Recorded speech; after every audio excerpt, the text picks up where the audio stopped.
Bienvenidos, ¿cómo están? Hoy analizaremos la siguiente consulta. ¿Es válido una compra-venta entre cónyuges? Normalmente, cuando se hace este tipo de consultas, se suele responder que sí, pero depende. ¿Por qué? Para ello nos guiaremos del Código Civil, de una casación y de una investigación doctoral. Se trata de la investigación doctoral denominada Contratación entre cónyuges, desterrando viejos mitos sobre la prohibición del artículo 312 del Código Civil. De Romina Santillán Santa Cruz. Sobre la resolución de la consulta, ¿se puede celebrar contratos entre cónyuges? Se debe de mencionar que en el derecho peruano se prohíbe a los cónyuges contratar entre sí sobre sus bienes sociales. En el Perú, la cuestión relativa a esta prohibición recibe su regulación en el artículo 312 del Código Civil. Este precepto se sitúa dentro del capítulo 2 sobre sociedad de gananciales, del título 3 sobre régimen patrimonial, sección 2 de la sociedad conyugal, libro 3, Derecho de Familia. Textualmente se menciona prohibición de contratos entre cónyuges. Artículo 312. Los cónyuges no pueden celebrar contratos entre sí sobre los bienes de la sociedad. El impedimento de este artículo requiere de una interpretación restrictiva para poder conocer el real alcance de este artículo, pues nos llevaría a creer que la expresión hace alusión a todos los bienes que integran la sociedad de gananciales, es decir, los bienes propios y los bienes sociales. Incluso, en virtud del encabezado que se le asigna a este artículo, se podría reconocer que aquella es la norma reguladora sobre la prohibición de contratos entre cónyuges. Por lo que, si la interpretación de la norma obedeciera a un sentido puramente gramatical, los cónyuges simplemente no podrían contratar entre sí. Pero esto parece que no es lo que quiere expresar el precepto. Ahondado a lo anterior está también el problema de la escasa bibliografía sobre la materia. De ahí que viene esta interpretación con el fin de poder descubrir el verdadero sentido de la norma. Primero, el artículo 301 del Código Civil.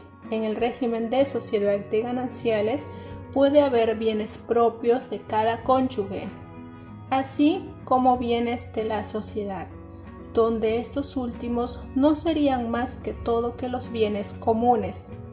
La denominación más precisa para los bienes de la sociedad es posible encontrarla en los artículos 310 y 315 del Código Civil, donde se utiliza de modo explícito el concepto de bienes sociales. De acuerdo con estos artículos, esta expresión no se estaría refiriendo a todos los bienes sociales que integran la sociedad de gananciales, sino que sería estrictamente a los bienes comunes de los cónyuges, sobre los que no se tiene partes alícuotas, o por los bienes propios de cada cónyuge, siendo entonces que los bienes comunes son los bienes sociales, mas no cubre los bienes propios de cada cónyuge. Y si todo ello se armonizara con lo dispuesto en el artículo 312 del Código Civil, apelando a la coherencia, lo que no pueden hacer los cónyuges entonces es contratar entre sí sobre los bienes sociales o comunes sobre la sociedad, mas esta limitación no alcanzaría sobre los bienes propios. Por otro lado, la Corte Suprema, mediante la Casación 95-1996 del 20 de diciembre del 97, mencionó que el régimen de sociedad de gananciales está regulado por normas denominadas de orden público, estableciéndose limitaciones de orden contractual entre los cónyuges. Entonces, aunque no se haya indicado expresamente que los límites recaen sobre los bienes sociales, se advierte que esta limitación de orden contractual estaría dirigida únicamente a los cónyuges cuyo matrimonio quedó sometido a una sociedad de gananciales, lo cual hace posible apreciar que esta prohibición contractual entre cónyuges en una sociedad de gananciales tiene alcance únicamente sobre los bienes de la sociedad, mas no sobre los bienes propios de cada cónyuge. En esa línea, esa prohibición es propia del régimen de sociedad de gananciales, mas no sobre la separación patrimonial, porque en este régimen no hay bienes sociales. En consecuencia, no tendría por qué afectarle lo dispuesto en el artículo 312 del Código Civil. Por tanto, no existe impedimento legal alguno para que los cónyuges celebren contratos entre sí sobre los bienes propios que no afecte a los bienes sociales.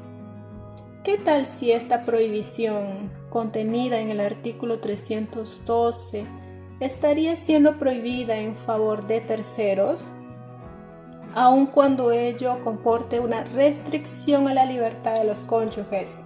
En ese sentido, ¿no les parece que este artículo tendría un carácter preventivo, ya que protegería la actuación fraudulenta de uno de los cónyuges o de ambos? Por ejemplo, si mediante error o engaño se haya obtenido la voluntad de uno de los cónyuges, este último podría accionar una anulabilidad por vicios del consentimiento. En realidad, si de posibilidades hablamos, los cónyuges podrían accionar de buena o de mala fe bajo cualquier escenario, y si actuaran de mala fe, esto podría perjudicar a terceros. Bueno, hasta aquí con el resumen del presente informe sobre la consulta. ¿Es válido una compra-venta entre cónyuges? En caso de querer leer esta investigación doctoral, les dejo en la descripción del video el enlace a este documento y déjenme en los comentarios sus discusiones sobre esta consulta. Soy la abogada Cintia García. Fue un gusto. Hasta la próxima.